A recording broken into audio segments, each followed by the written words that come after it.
एक तस्वीर, एक सपना और एक ऐसा सच जिसने अनु की पूरी दुनिया हिला दी। जिस राज को इतने सालों से हर कोई छिपाता रहा, अब वही राज खुद अनु के सामने आने वाला है। लेकिन क्या राजनंदिनी की मौत सच में एक हादसा थी, या फिर यह एक सोची समझी साजिश थी? और अगर सच सामने आया तो सबसे पहले किसका सीरियल तुमसे तुम तक की कहानी अब एक ऐसे मोड़ पर पहुंच चुकी है जहां हर पल एक नया रहस्य सामने आ रहा है। अनु के मन में अब कई सवाल उठने लगे हैं और उसे महसूस होने लगा है कि आर्य उससे कोई बहुत बड़ा सच छिपा रहे हैं। उसके दिल में बेचैनी लगातार बढ़ती जा रही है, क्योंकि कुछ बातें ऐसी हैं जिनका जवाब उसे कहीं से भी नहीं मिल रहा। इसी उलझन में वह अपने पापा के पास पहुंचती है और उनसे एक ऐसा सवाल पूछती है जो पूरी कहानी की दिशा बदल देता है। अनु कहती है, पापा, क्या मरता हुआ इंसान कभी झूठ बोल सकता है? उसके पापा बिना एक पल सोचे जवाब देते हैं, नहीं बेटा, मौत के करीब पहुंचा इंसान कभी झूठ नहीं बोलता। यही बात अनु के दिल और दिमाग में घर कर जाती है। उसे यकीन हो जाता है कि जो आखिरी बातें उसने सुनी थी उनमें जरूर कोई बड़ा सच छिपा हुआ है। अब वह तय कर लेती है कि चाहे कुछ भी हो जाए, वह राजनंदिनी की मौत का सच जानकर ही रहेगी। इसी इरादे के साथ अनु सिद्धि माता के आश्रम पहुंचती है। उनके सामने हाथ जोड़कर वह कहती है, माता जी, मुझे यकीन है कि आपको उस घर के बारे में बहुत कुछ पता है। कृपया मेरी मदद कीजिए। मुझे बताइए कि आखिर उस घर में क्या हुआ था। राजनंदिनी की मौत कैसे हुई? वह दिखती कैसी थी? मुझे तो उसकी एक तस्वीर तक देखने को नहीं मिली। उस घर में हर कोई उसका नाम सुनते ही बात बदल देता है। आखिर ऐसा क्या राज है जिसे सभी छिपाना चाहते हैं? अनु की आंखों में सच्चाई जानने की तड़प साफ दिखाई देती है। सिद्धि माता कुछ देर तक उसे ध्यान से देखती रहती है और फिर शांत आवाज में कहती है, बेटी, कुछ सच्चाइयों तक किसी और के सहारे नहीं पहुंचा जा सकता। तुम्हें खुद उस सच तक जाना होगा। तुम्हारी उस घर में शादी यूं ही नहीं हुई। तुम्हारा वहां जाना पहले से तय था। तुम्हें उसी रहस्य का पर्दाफाश करना है जो वर्षों से बंद दरवाजों के पीछे छिपा हुआ है। मैं तुम्हें पूरी कहानी नहीं बता सकती, लेकिन इतना जरूर कर सकती हूँ कि तुम्हें राजनंदिनी का चेहरा दिखा दूं। यह सुनते ही अनु की धड़कनें तेज हो जाती हैं। जैसे ही सिद्धि माता उसके सामने राजनंदिनी की तस्वीर रखती है, अनु की आंखें फैल जाती हैं। उसके हाथ कांपने लगते हैं और उसकी आंखों से आंसू बहने लगते हैं। वह कांपती हुई आवाज में कहती है, माँ, यही तो वही औरत है। यही चेहरा मुझे बार बार सपनों में दिखाई देता है। हर अष्टमी के दिन यही मेरे सामने आती है। मैं इसे पहले भी कई बार देख चुकी हूँ, लेकिन समझ नहीं पाई कि यह कौन है। अनु की यह बात सुनकर सिद्धि माता की आंखों में भी गंभीरता आ जाती है। वह कहती है, अब समझ गई ना कि तुम्हें उसी घर में क्यों भेजा गया। तुम्हारे सपने कोई संयोग नहीं है। उनका सीधा संबंध उसी घर और राजनंदिनी के अधूरे सच से है। अब तुम्हें पीछे नहीं हटना है। तुम्हें हर हाल में उस रहस्य को दुनिया के सामने लाना होगा। सिद्धि माता की बातें सुनने के बाद अनु पूरी तरह बदल जाती है। अब उसके मन का डर खत्म हो चुका है और उसकी जगह सच्चाई जानने का जुनून ले चुका है। उसे एहसास हो जाता है कि आर्य उससे कुछ बहुत बड़ा छिपा रहे हैं। अब वह किसी की बातों पर भरोसा नहीं करेगी, बल्कि हर सच खुद अपनी आंखों से देखेगी और हर झूठ को अपने दम पर बेनकाब करेगी। दूसरी तरफ उसे यह भी महसूस होने लगता है कि उस हवेली की हर दीवार कोई न कोई कहानी छिपाए बैठी है। वहां रहने वाला हर इंसान कुछ न कुछ जानता है, लेकिन कोई भी सच बोलने की हिम्मत नहीं कर रहा। अनु मन ही मन फैसला करती है कि अब वह किसी भी कीमत पर पीछे नहीं हटेगी। चाहे उसके सामने कितनी भी मुश्किलें क्यों न आए, वह राजनंदिनी की मौत का सच सबके सामने लाकर रहेगी। लेकिन उसे बिल्कुल भी अंदाजा नहीं है कि यह रास्ता इतना आसान नहीं होने वाला। हर कदम पर उसके सामने नई साजिशें होंगी, नए दुश्मन होंगे और ऐसे लोग होंगे जो हर हाल में उसे सच तक पहुंचने से रोकना चाहेंगे। अब कहानी का असली खेल शुरू होने वाला है और हर नया पल एक बड़ा खुलासा लेकर आएगा। अगर आपको भी लगता है कि अनु सच तक जरूर पहुंचेगी, तो अपनी राय कमेंट में जरूर बताइए। आपकी एक राय कहानी को और भी दिलचस्प बना देती है। अब अनु ने अपने दिल में सिर्फ एक ही लक्ष्य बना लिया है, राजनंदिनी के साथ आखिर हुआ क्या था, यह जानना और उस इंसान का चेहरा दुनिया के सामने लाना जिसने उसकी जिंदगी छीन ली। उसे अभी नहीं पता कि यह लड़ाई सिर्फ सच की नहीं, बल्कि रिश्तों, भरोसे और धोखे की भी होने वाली है, जहां हर मुस्कुराते चेहरे के पीछे एक नया राज छिपा बैठा है। चेहरा बेनकाब होगा। आइए जानते हैं इस रोमांचक कहानी में। सिद्धि माता से लौटने के बाद अनु के मन में एक ही बात बार बार घूमने लगती है कि आखिर इस हवेली में ऐसा कौन सा सच छिपा है जिसे हर कोई उससे छिपाने की कोशिश कर रहा है। अब वह पहले जैसी मासूम और भरोसा करने वाली लड़की नहीं रही। उसने फैसला कर लिया है कि अब वह हर छोटी बड़ी बात पर ध्यान देगी और हर चेहरे के पीछे छिपे इरादों को समझने की कोशिश करेगी। जैसे ही वह घर पहुंचती है, उसकी नजर सबसे पहले गायत्री माँ पर पड़ती है। अनु उनके पास जाती है और बहुत सम्मान से पूछती है, माँ, अगर आप मुझसे सच में प्यार करती हैं, तो मुझे एक बात बता दीजिए। राजनंदिनी कौन थी और उसकी मौत कैसे हुई? यह सवाल सुनते ही गायत्री माँ के चेहरे का रंग बदल जाता है। कुछ पल के लिए उनकी आंखों में डर साफ दिखाई देता है, लेकिन अगले ही पल वह खुद को संभाल लेती हैं। वह मुस्कुराने की कोशिश करती हैं और कहती हैं, बेटा, पुरानी बातों को भूल जाना ही अच्छा होता है। उन बातों को जानकर तुम्हें सिर्फ तकलीफ मिलेगी। लेकिन अनु इस बार चुप रहने वालों में से नहीं थी। वह महसूस कर लेती है कि गायत्री माँ कुछ बहुत बड़ा छिपा रही हैं। वह बिना कुछ कहे वहां से चली जाती है, लेकिन उसके मन का शक अब और गहरा हो चुका होता है। दूसरी तरफ आर्य भी अनु के बदले हुए व्यवहार को महसूस करने लगता है।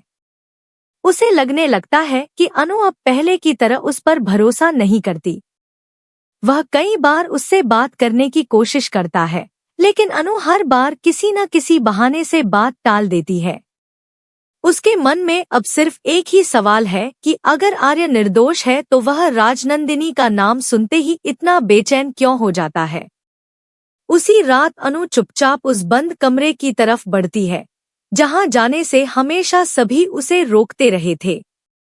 हवेली के लंबे गलियारों में सन्नाटा पसरा होता है और हर कदम के साथ उसकी धड़कन तेज होती जाती है। जैसे ही वह कमरे का दरवाजा खोलती है, अचानक एक तेज हवा का झोंका आता है और कमरे में रखी पुरानी चीजें हिलने लगती हैं। चारों तरफ धूल जमी होती है, लेकिन ऐसा लगता है जैसे यह कमरा आज भी किसी की मौजूदगी को महसूस कर रहा हो। अनु धीरे धीरे अंदर जाती है और वहां रखी हर चीज को ध्यान से देखने लगती है। तभी उसकी नजर एक पुराने आईने पर पड़ती है। जैसे ही वह आईने के सामने खड़ी होती है, अचानक उसकी आंखों के सामने अजीब अजीब दृश्य आने लगते हैं। उसे ऐसा महसूस होता है जैसे समय पीछे लौट गया हो। उसे राजनंदिनी दिखाई देती है, जिसकी आंखों में आंसू हैं और वह किसी से अपनी जान की भीख मांग रही है। फिर उसे कुछ लोगों की ऊंची आवाजें सुनाई देती हैं, किसी के गुस्से से चिल्लाने की आवाज, किसी चीज के टूटने की आवाज और फिर अचानक सब कुछ शांत हो जाता है।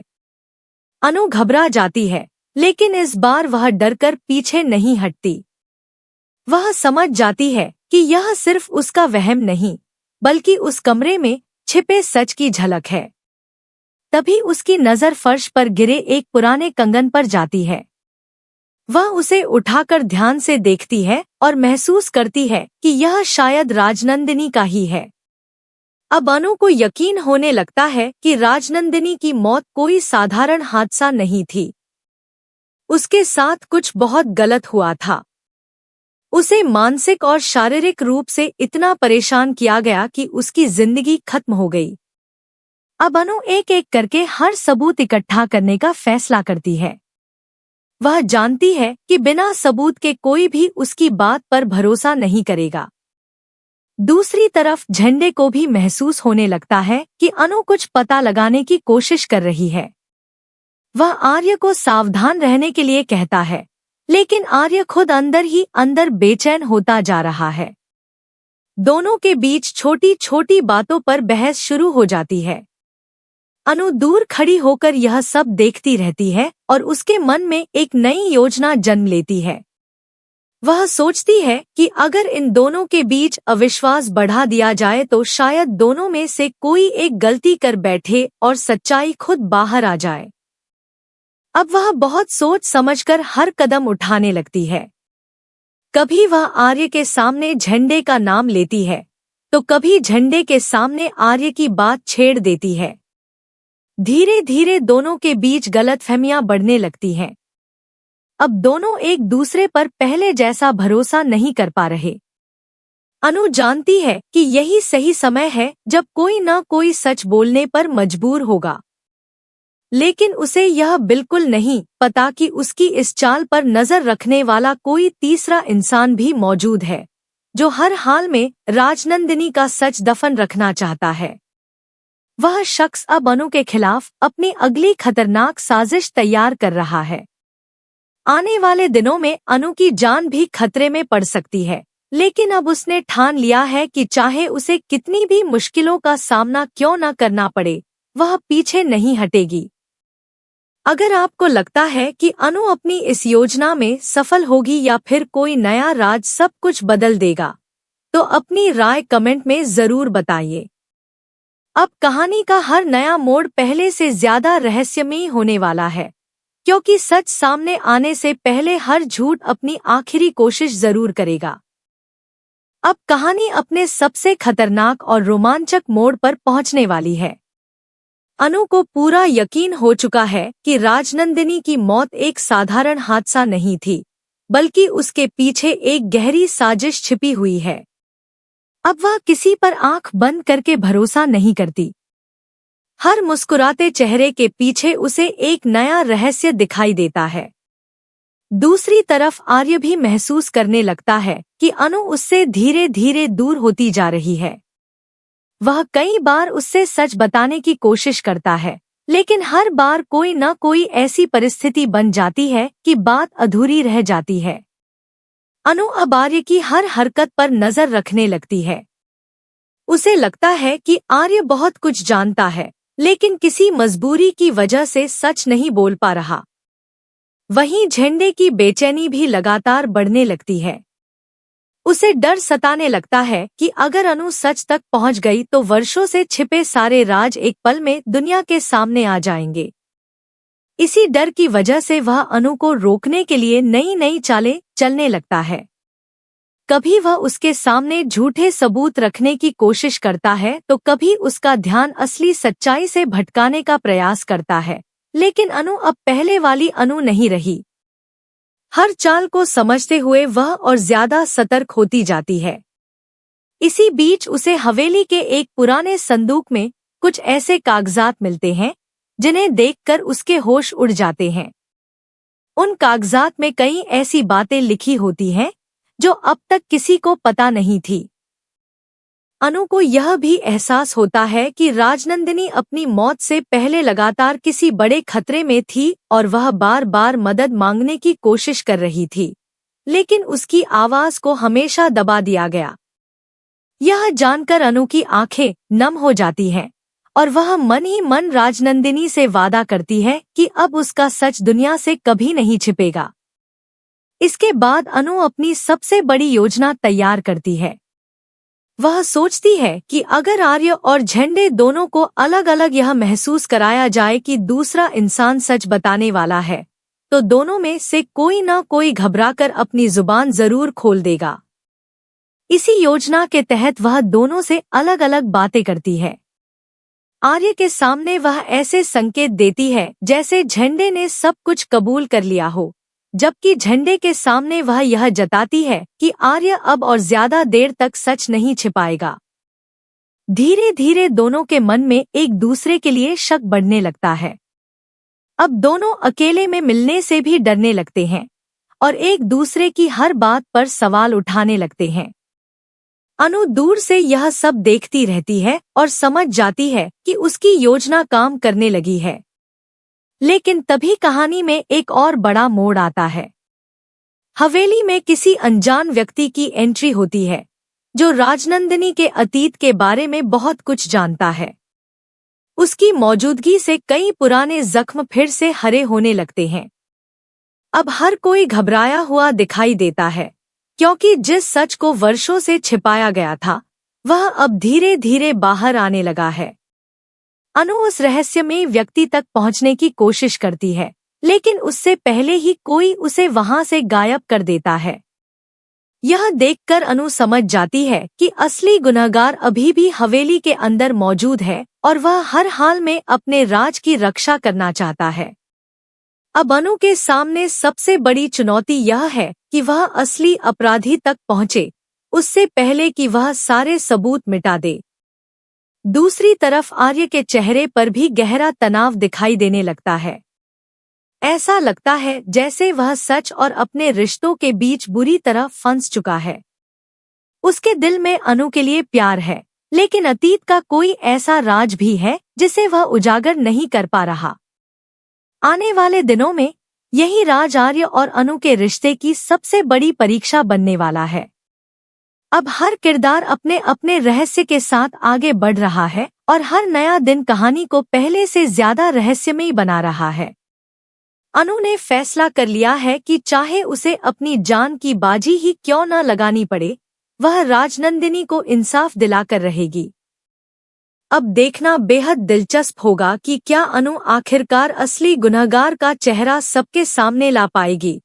क्या आर्य अपने दिल का बोझ उतारकर पूरा सच बताएगा या फिर एक नया खुलासा पूरी कहानी को फिर से बदल देगा। आपको क्या लगता है, राजनंदिनी की मौत के पीछे असली मास्टरमाइंड कौन है? अपनी राय कमेंट में जरूर बताइए। आने वाले एपिसोड्स में रहस्य, भावनाएं, धोखा और बड़े बड़े खुलासे इस कहानी को और भी रोमांचक बनाने वाले हैं, जहां एक सच सामने आने के साथ कई नए सवाल भी जन्म लेंगे और हर जवाब कहानी को पहले से कहीं ज्यादा दिलचस्प बना देगा।